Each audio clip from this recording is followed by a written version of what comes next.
This program is for discussion purpose only. Business Plus TV or any of our anchor does not bear any responsibility or liability towards the content.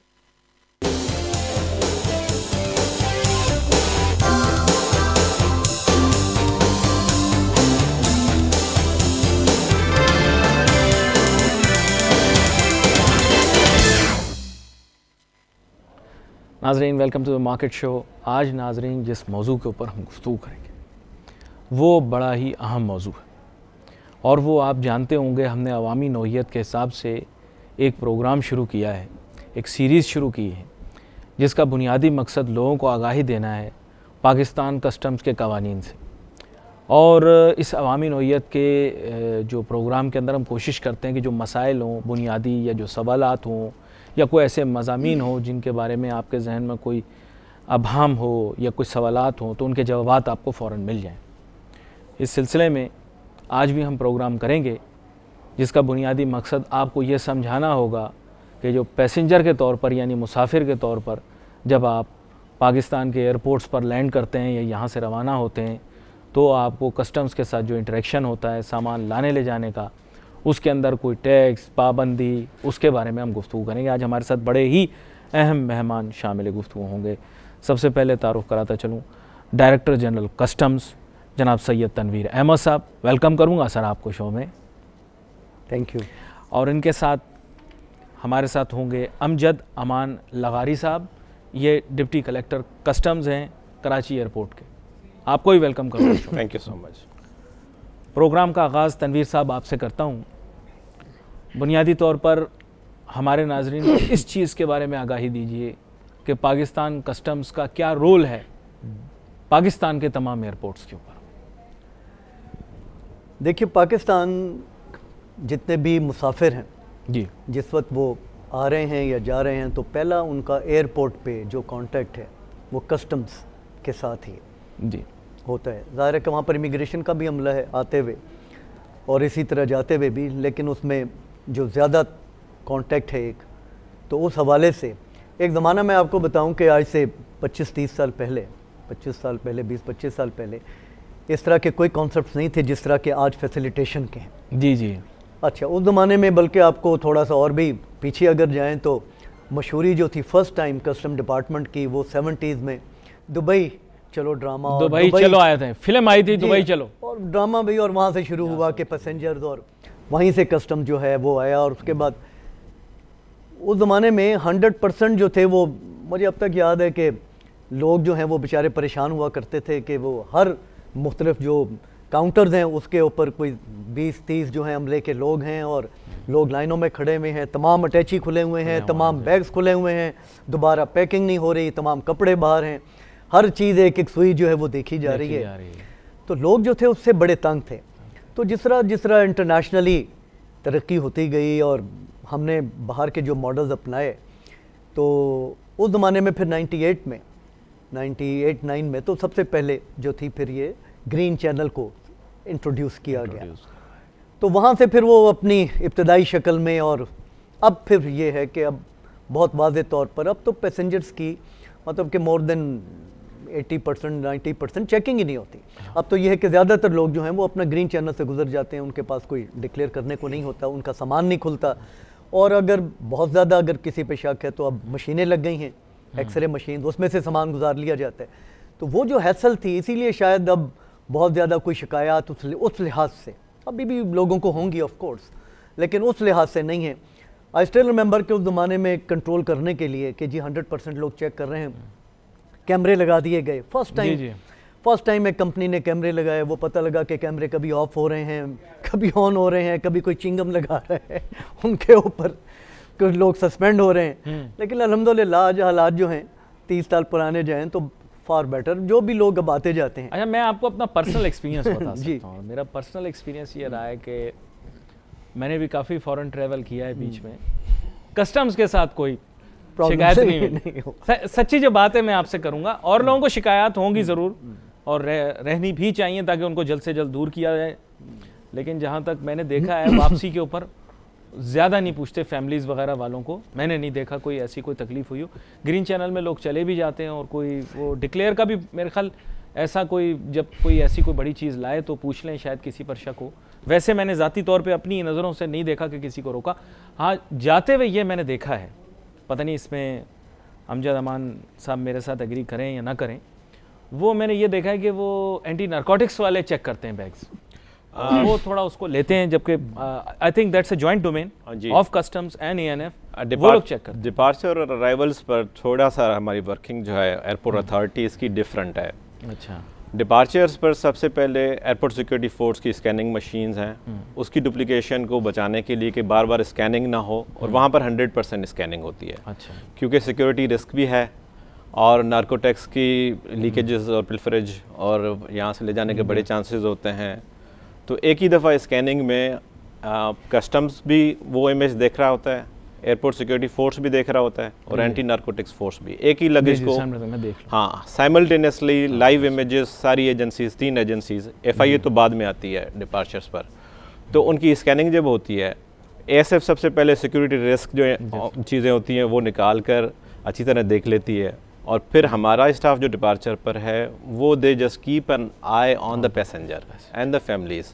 हम profile करते हैं, हम body language देखते हैं, हम appearance देखते हैं luggage का, जो हम समझते हैं कि इसको रोकना चाहिए, देखना चाहिए, या हमारा जो इमेज रीडर होता है, एक्सपर्ट होता है, वो ASF की मशीन से ही डायरेक्ट इमेज देख रहा होता है, वो पहले से ही नोट कर लिया ये सूट को जो है वो हमें कस्टम्स काउंटर पर खोल के देखना है, दिस इज़ सस्पेक्टेड, तो वो पहले ही हमारे एग्जामिनेशन ऑफिसर को बता देता है कि ये पैसेंजर सामने से आ रहा है, इसका लगेज हमें देखना है। अच्छा, एक चीज़ मैंने आपसे और पूछनी थी, वो मेरे जहन में अभाम है, थोड़ी सी कंफ्यूजन है। They say once we book the luggage, after that also customs sometime check. ये कोई नहीं हुआ, कोई पर्टिकुलर कोई ऐसी इंफॉर्मेशन हो, कोई बाकी ऑन अ टिप या ऑन अ टिप हो, वो सस्पिशियस हो, हाँ, मगर by the time it is booked and checked in, there is no possibility कि किसी जेन्युइन पैसेंजर को हम डिस्टर्ब करें, वो नीचे चला जाता है, एयरलाइंस के केजेस में चला जाता है, ट्रॉलीज में जाके लोड हो जाता है, उसमें कभी कोई डिस्टर्बेंस नहीं हुई, until and unless we have a valid actionable information कि नहीं कोई स्लिप हो गया पीस, इसको दोबारा देखना है। कस्टम्स के देखने के बाद उस लगेज को ANF फिर देखती है।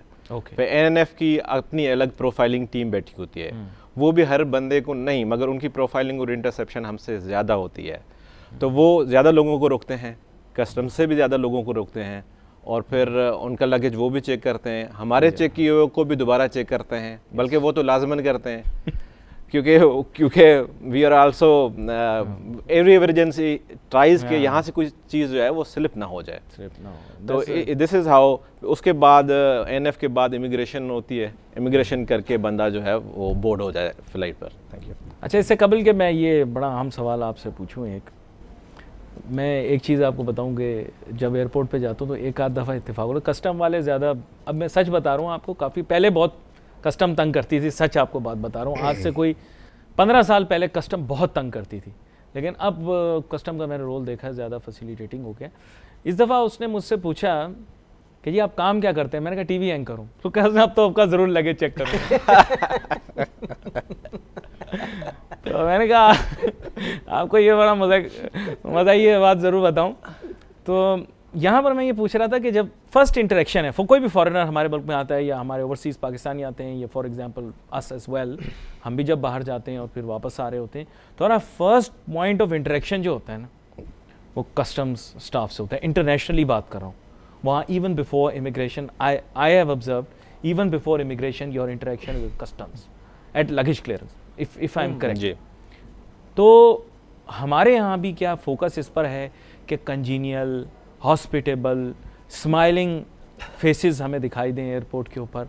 और फिर एक और चीज़, हमारी ख़वातीन बहुत सारी प्रोग्राम देखती हैं, वो कहती हैं हमें भी मौका मिलना चाहिए, हम भी कस्टम्स के अंदर मुलाजमत करें और आने वाला जो भी शख्स हो उसको हम भी चेक करें, ताकि मेहमान नवाजी का भी एक फ़र्ज़ पूरा हो और मुलाजमत के भी नए मौके पैदा हों।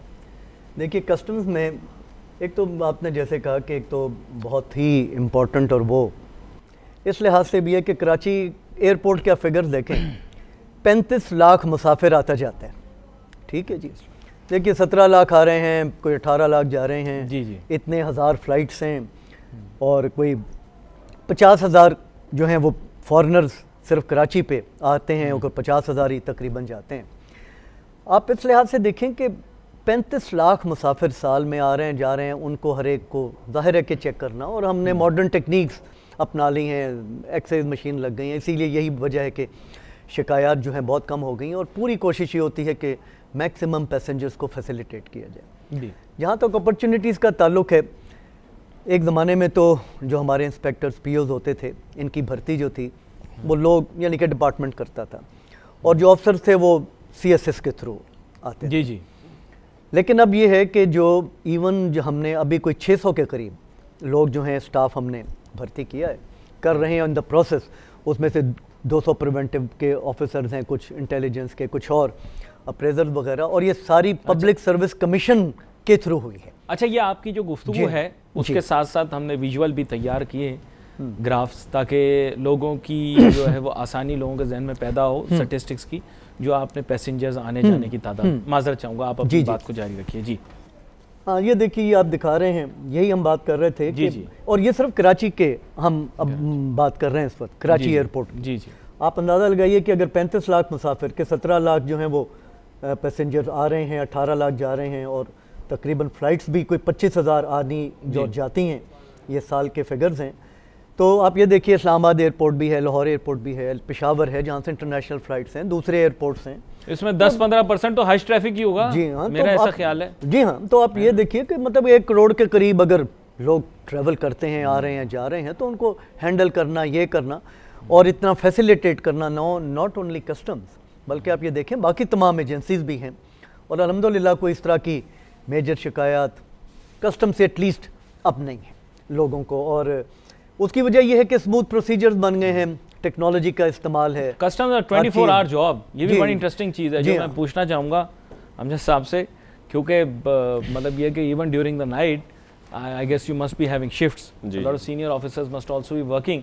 अच्छा, एक सवाल था प्रोग्राम से पहले भी मैं आपसे जिक्र कर रहा था कि कौन सी ऐसी चीज़ें हैं जो लोग ले आएँ बिल्कुल तसल्ली से, कोई टेंशन ना लें, क्योंकि अमूमन ऐसी चीज़ें होती हैं, लोगों के जहन में सवाल होता है कि कौन सी ऐसी प्रोडक्ट्स हैं जो कि हम ला सकते हैं और उस पर कोई पाबंदी ना हो।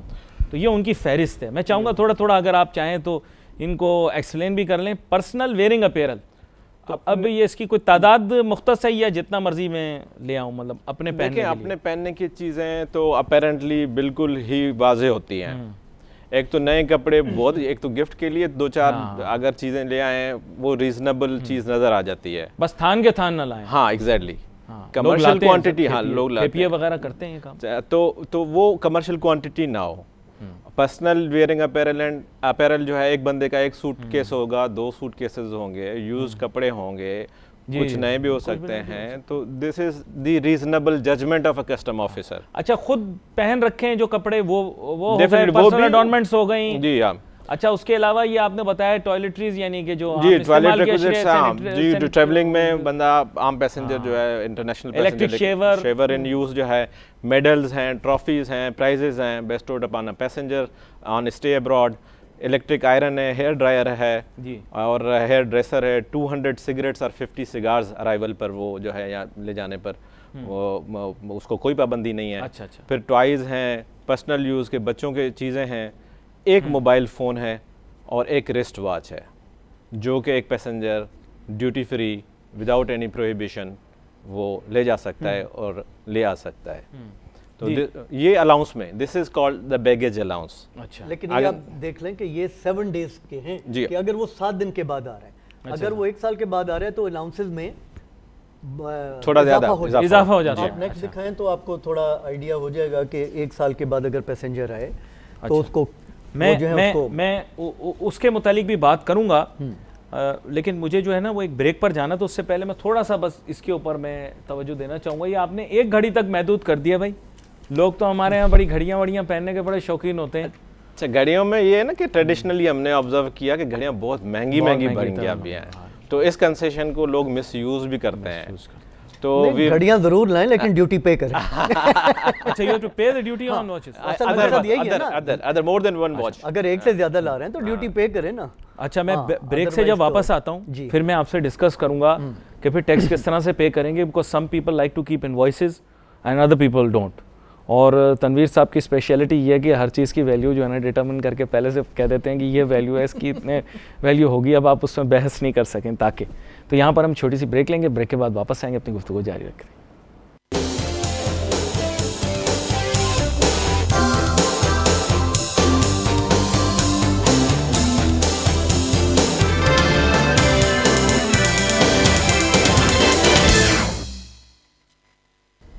नाज़रीन welcome back after the break. गुफ्तगू हमारी जारी है, बात कर रहे हैं हम पैसेंजर के ऊपर जो टैक्सेस लागू होते हैं, क्या फैसिलिटेशन है एयरपोर्ट के ऊपर पाकिस्तान कस्टम्स की जानिब से, क्या चीज़ें ऐसी हैं जो कि आप बेखौफ व ख़तर ला सकते हैं और आपको किसी तकलीफ़ का सामना नहीं करना पड़ेगा।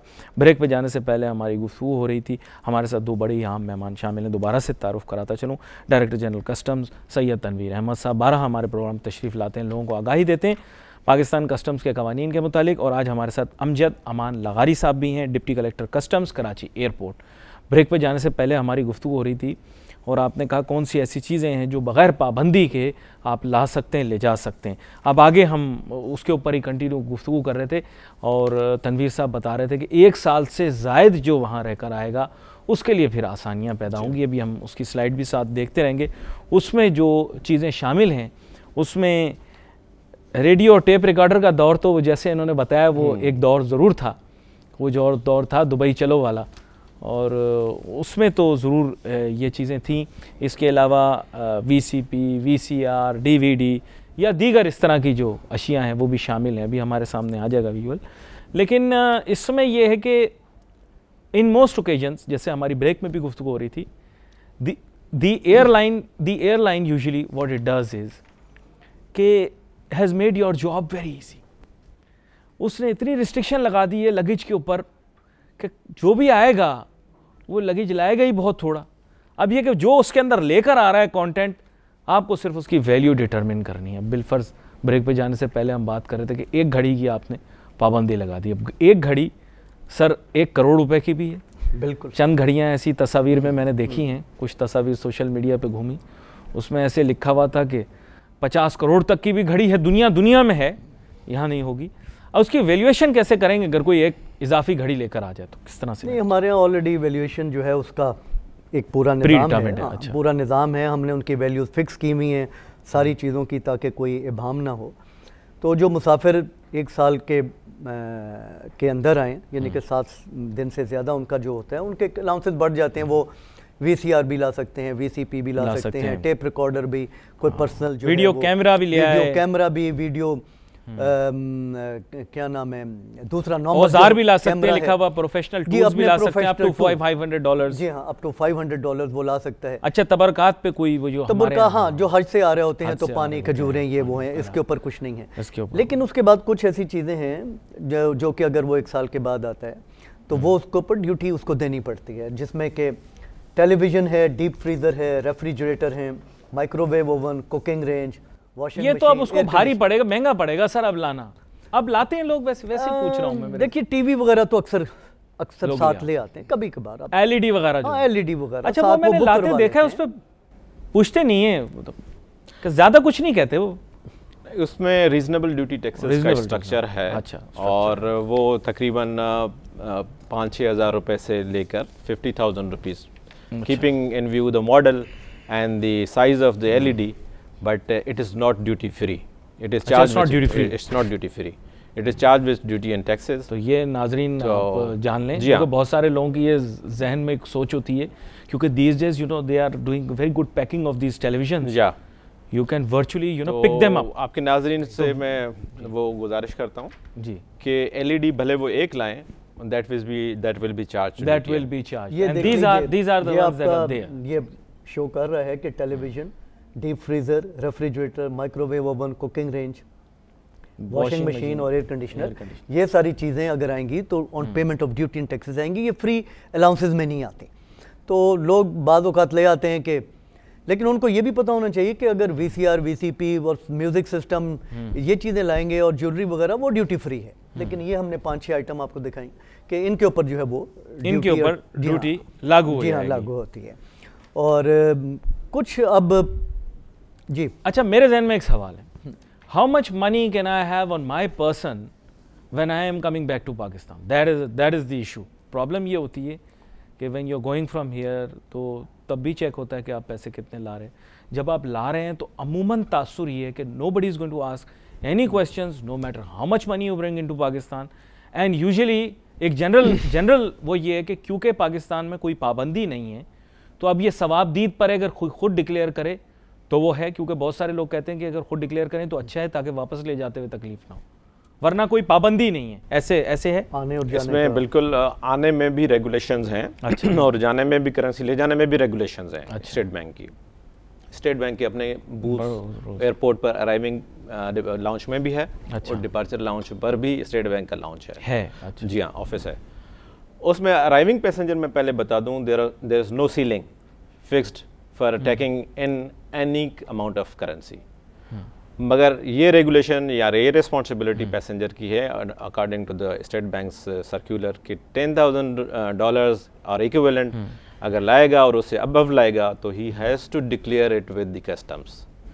और वहाँ पर अराइवल लाउंज में हमारा कस्टम्स करेंसी डिक्लेरेशन डेस्क है। अच्छा। प्रॉपर, जहाँ पर अराइविंग पैसेंजर और पैसेंजर्स के अलावा फॉरेन एक्सचेंज कंपनीज के डॉलर्स भी आते हैं हमारे पास। राइट। जी हाँ, और वो बड़ी मतलब अमाउंट, वो जो रेगुलेटेड ट्रेड से ला रहे हैं वो भी जी वो भी हमें कस्टम्स को रिपोर्ट डिक्लेयर करते हैं। जी हाँ, कि ये फला मनी एक्सचेंज कंपनी, ये फला ऑथराइजेशन, उसको पीछे पहले स्टेट बैंक स्टैम्प करेगा कि ये नोट्स हमने देख लिए हैं, दीज आर जेन्युइन नोट्स और this is the amount of the currency. उसके बाद वो हमारे पास आएगा और हमारे पास एंट्री करेगा। We monthly report all these things statistics to the concern departments, state bank और बाकी को वो सारा फिगर्स जाती हैं। राइट। तो अराइविंग पैसेंजर $10,000 से ज़्यादा भी ले आ सकता है, मगर he has to declare it, just declare it with the customs. Departing passenger $10,000 से ज़्यादा नहीं ले जा सकता। $10,000 US पर पर्सन। उसमें थोड़ा मैं ब्रीफ कर दूं पॉलिसी पे। डिपार्टिंग पैसेंजर्स में थोड़ा रेगुलेशंस इस तरह की हैं कि एडल्ट 18 साल से या उससे ज़्यादा का अगर पैसेंजर है तो $10,000 एक दफ़ा एक ट्रिप में ले जा सकता है और साल में सिर्फ मैक्सिमम 6 दफ़ा ले जा सकता है। एक साल में वो $60,000 पाकिस्तान से बाहर ले जा सकता है, इससे ज़्यादा नहीं ले जा सकता। और अगर 5 साल से 18 साल तक का कोई एज ब्रैकेट में आता है बच्चा तो वो एक ट्रिप में सिर्फ $500 ले जा सकता है, मैक्सिमम जो है वो 30,000। अच्छा, शुक्र है आपने वजाहत कर दी, क्योंकि लोग क्या करते हैं बच्चों के खाते में भी चीज़ें लेकर जाते हैं। नहीं, 5 साल से 18 साल तक की ब्रैकेट में $500 ले जा सकता है। हाँ, और वो $3,000 होंगे और एक अप टू 5 ईयर्स मतलब 1 ईयर से 5 ईयर्स तक $1,000 ले जा सकता है और साल में सिर्फ $6,000 ले जा। अच्छा, दिस इज कैश जी, but on his or her own person they can carry travelers checks which are not going to be such, और कोई भी ऐसा इंस्ट्रूमेंट ले जाए else than cash डिक्लेयर करना पड़ेगा ले जाते हुए। अच्छा, या डिक्लेरेशन है उसका भी डिक्लेरेशन देना पड़ेगा, क्योंकि लोगों के ज़हन में तासुर है ट्रैवलर चेक लेके जा रहे हैं। नहीं, ट्रैवलर चेक है या कैशियर चेक या दूसरे, तो उसको भी डिक्लेयर करना जरूरी है। अच्छा, even if you have a cashier check which is more और less the pay Pakistani currency भी। जी करेंसी, हाँ, पाकिस्तानी करेंसी $3,000, 3,000 उससे ज़्यादा नहीं ले जा सकता। तो समटाइम लोग पाकिस्तानी करेंसी ज़्यादा रख लेते हैं कि ये तो अपने मुल्क की है, तो वहाँ पर उनको मुश्किलात पेश आती हैं। तो उन सबसे यही गुजारिश है कि $3,000 से ज़्यादा ना रखें, और बाकी अगर हैं तो आप $US में, बट अप टू 10,000, राइट, उससे ज़्यादा जो है वो इजाज़त नहीं। ये बड़ी अहम बात आपने की। अच्छा, यहाँ पर थोड़ा मैं एक पॉलिसी क्वेश्चन जिससे मैं आप शुरू में डिस्कस कर रहा हूँ, एक पूरे एयरपोर्ट खड़े हो गए सर दुनिया के ड्यूटी फ्री शॉप्स के ऊपर, पूरे एयरपोर्ट खड़े हो गए। आप देखें दुबई का एयरपोर्ट है, उसकी शोहरत की वजह ये थी कि ड्यूटी फ्री शॉप है, हर आदमी जा रहा है आ रहा है वहाँ से चीज़ें खरीद रहे हैं। अरे ड्यूटी फ्री का कॉन्सेप्ट पाकिस्तान में क्लियर नहीं हुआ। हमारे यहाँ भी शारा फैसल के ऊपर ड्यूटी फ्री शॉप होती थी, अभी भी आई डोंट नो है कि नहीं। खैर नॉनदलेस जो भी चीज़ है, लोगों को वाजे नहीं है कि ये ड्यूटी फ्री शॉप क्या है, इससे किस तरह से लेना है। और ये हमारे पास एक स्लाइड भी है, वो शायद लोगों को इसका थोड़ा बहुत अंदाज़ा हो। Duty free allowances up to $500 excluding the goods covered. हाँ, ये देख लीजिए, in allowance if purchase from duty free shop in Pakistan within 60 days of arrival. So what is a duty free shop and what is the what is the concept that they won't have to pay any duty that? देखिए पूरी दुनिया में duty free shops का concept है कि airports के ऊपर पहले तो शुरू हुई कि एयरपोर्ट्स के ऊपर अगर मुसाफिर जो हैं वहाँ से ले जाने की बजाय एयरपोर्ट पर आ जाएं, वहाँ पर उनको ड्यूटी फ्री दे दी, तो वो असल में बाहर के ममालिक उसको अपनी एक्सपोर्ट्स तस्वुर करते हैं कि basically duty free shops are their exports. तो वहाँ पर जो दूसरे मुल्क थे उन्होंने एयरपोर्ट पे चीज़ें रखनी शुरू कर दी और उस पर कोई अपने मुल्क का टैक्स नहीं लगाते कि इसकी बजाय कि हम डायरेक्ट एक्सपोर्ट करें, पैसेंजर लेके जाएं बगैर ड्यूटी एंड टैक्सेस के और उनको फॉरेन एक्सचेंज मिले। तो बेसिकली तो इस कॉन्सेप्ट के तहत ड्यूटी फ्री शॉप्स बनी। अच्छा, ये एक क्लैरिटी जहन में सब लोग ऐसा सोचते हैं कि अभी दुबई ड्यूटी फ्री लैंड कर गए, अब लॉटरी खुल गई है, अब दुनिया की सारी चीज़ें मैंने दुबई ड्यूटी फ्री से खरीद के पाकिस्तान ले आनी है, तो उस पर कोई पाबंदी नहीं। अगर उस थैले के अंदर चीज़ आ रही है, लोग बोलते हैं, कुछ लोगों के जहन में ये भी मिसकंसेप्शन है हमने साहब कि अगर आपने दुबई ड्यूटी फ्री के थैले में ले आए तो यहाँ कस्टम वाले आपको नहीं पूछेंगे। जी जनाब, क्या गलत फहमी, इसको थोड़ा क्लियर कर दें। Passenger has to follow the law of the land, okay, और पाकिस्तान के अपने रूल्स रेगुलेशंस हैं। So if they show you an invoice from their duty free shop, that doesn't mean it's duty free here. No, it is not. अगर वो हमारे law के मुताबिक और बैगेज अलाउंसेस के मुताबिक परमिसिबल होगा, विद इन द लिमिट्स होगा, तो we will allow it. Otherwise just duty free की शॉपर में डालकर कोई चीज़ प्रोहिबिटेड ले आने से वो परमिसिबल नहीं हो जाएगा। नहीं, क्लैरिटी है। असल में एक ज़माने में इसी कॉन्सेप्ट के तहत इस्लामाबाद में, again I am talking about 20-25 years back, Lahore में, कराची में एयरपोर्ट से बाहर भी ड्यूटी फ्री शॉप्स इस्टेब्लिश की गई। अच्छा, लोगों को ये था कि आप $500 तक अगर आपने अलाउंसेज अवेल नहीं किए एयरपोर्ट पर, तो आप $500 तक जाके वहाँ से ख़रीदारी कर लें, एयरपोर्ट अपना पासपोर्ट दिखा के विद इन 60 डेज जी। लेकिन हुआ कि उस चीज़ को बहुत यहाँ पर कुछ लोगों ने मिस यूज़ किया, उस फैसिलिटीज़ को। वो duty free shops they were not basically under the, आप कह लें कि अरेंजमेंट वो कस्टम्स का नहीं था, कस्टम्स का स्टाफ वहाँ पोस्टेड होता था। तो प्राइवेट एंटरप्रेन्योर्स जो थे उनको इजाज़त दी गई 2-3 को। शुरू में तो ठीक चला, लेकिन जब उसमें कोई फ्रॉड्स के एलिमेंट्स, कोई मिसयूज़ के एलिमेंट्स आए, लोग नहीं आ रहे, पासपोर्ट उनसे परचेज़ कर लिया, ये कर लिया, और ड्यूटी फ्री शॉप्स के बाहर बड़ी बड़ी दुकानें खुल गई कि 5-10 पासपोर्ट ले लिए जो पैसेंजर्स आए हैं उनसे, वहाँ से निकलवा लिया $500 के हर एक के ऊपर। वो मिसयूज़ की वजह से फिर ये है कि ऑडिट हुआ तो उसको डिस्करेज किया गया। फिर वो उस तरह की जो शॉप्स थी वो फिर बंद हो गई, ड्यूटी फ्री शॉप्स जो ड्यूटी फ्री शॉप्स जो थी वो बंद हो गई। अच्छा, यहाँ पर अदरवाइज मैं आज भी समझता हूँ कि अगर इसको प्रॉपरली इसको हम इन ड्यूटी फ्री शॉप्स को रखें तो उससे बहुत फ़ायदा हो सकता है, बहुत फ़ायदा हो सकता है। और यहाँ पर लोगों को पता भी लग जाए आसानी के लिए कितनी ड्यूटियाँ लगेंगी तकरीबन। अभी यह कि अगर LED टीवी आप लेकर आ जाते हैं बाहर से, ये वो कॉमन आइटम आपने तलाश किए हैं जो लोग ला रहे हैं। जी, जो लोग लाते हैं उनको अंदाजा नहीं। प्ले स्टेशन पे भी आपने बच्चे के जो है ड्यूटी लगा दी, इसको सर छोड़ दें, ये तो बच्चों की चीज पे छोड़ दें। खैर एनीवे, ये देखिए $84 हैं, तो आप समझ लीजिए कि 8,400, आप समझ लीजिए कि 8,500 से लेके और 45,000 तक। It is the play station is LED की बात, LED इज आल्सो। ये आपने बताया $84 से लेकर 453। इसका मतलब ये है कि देखिए 45,000 रुपीज, देखिए 8,000 रुपए से 8,500 से लेके 45,000 तक ड्यूटी लगेगी 32 इंच से 55 इंच के। मुख्तलिफ कैटेगरी आपने बनाई होंगी। ये तो एक हमने वो दिया है ब्रैकेट कि हाँ कि टैबलेट ला रहे हैं तो 2,500 रुपए लग जाएगी, ठीक है। प्ले स्टेशन है, टैबलेट के ऊपर अलहदा से ये नहीं, दैट इज इन एडिशन कि अगर वो एक से ज्यादा ला रहा है। नहीं, ये जो आपने बताया कंप्यूटर के अलावा, जी हाँ, जैसे आपने बताया एक डेस्कटॉप, लैपटॉप या कंप्यूटर, अगर उससे जायद लेकर आता है, जायद लाएगा तो फिर उसको देनी पड़ेगी। और फिर ये बच्चों का प्ले स्टेशन अगर लेकर आएगा, मतलब गेमिंग लाएगा, तो वो नई लाएं, पुरानी ना लाइएगा वरना तकलीफ होगी, फिर आपको ड्यूटी देनी पड़ेगी। अच्छा, यूज्ड भी लाएगा तो भी देनी पड़ेगी। यूज्ड की डिप्रिसिएशन हम देते हैं, डिप्रिसिएशन देंगे। लैपटॉप अगर आप नया ला रहे हैं तो आपको $40 तक, हाँ ये वो है अगर आप एक से जायद लाए, जो असूल और कानून के हिसाब से है।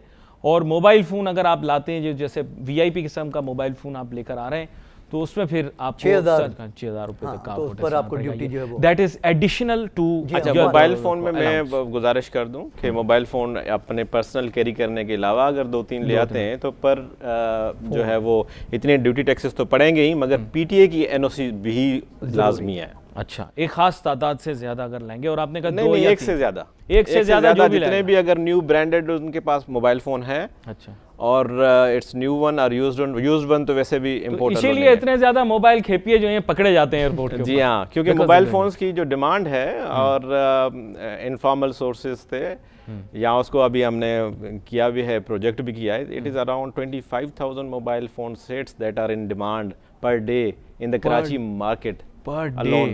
Yes. And that's why you apprehend so many. Yes. अच्छा, यहाँ पर प्रोहिबिशंस हैं ऑन डिपार्चर। एक तो ये करेंसी वाला आपने बड़े अच्छे तरीके से एक्सप्लेन किया उसको, काफ़ी डिटेल में, और फिर उसको बताया 6 मरतबा। गोल्ड बुलियन, अच्छा ये थोड़ा इंटरेस्टिंग है।